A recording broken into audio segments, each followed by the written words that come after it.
বাবাই। কে? কাকে চাই?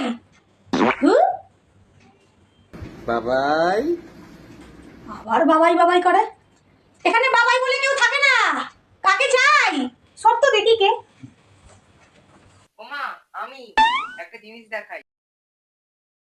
আজকে থেকে তোমায় আমি বাবাই বলে ডাকি। বাবাই? হুম। বাবাই আবার কার নাম? আমি তো তোর মা, আমাকে বাবাই বলে ডাকতে যাবি কেন? যখন তোমায় জিজ্ঞাসা করবো বাবাই তুমি কি রান্না করেছো, তখন তুমি বলবে আমি মাংস ভাত রান্না করেছি।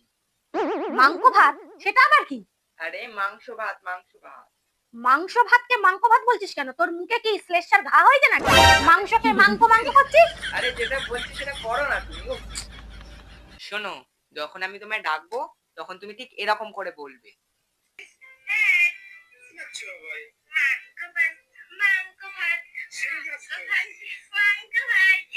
ইস, এরা কি করছেটা কি? মানুষ না জোকার? যত সব। তোমায় ভাইরাল হতে গেলে না এরকমই করতে হবে। তাই বুঝি? ভাইরাল হতে গেলে আমাকে এরকম জোকারগিরি করতে হবে? হ্যাঁ। আমার দরকার নেই রে এরকম ভাইরাল হয়ে। তুমি শোনো আমি না, রিলস করাই বন্ধ করে দেবো। আমি রিলস করবোই না, দরকার নেই আমার কাজ করে। তুমি একবার এটা করে তো দেখো এরকম। তুই জানোয়ার, অপকণ্ড। তুই ভাইরাল হ, ছাগল কোথাকার।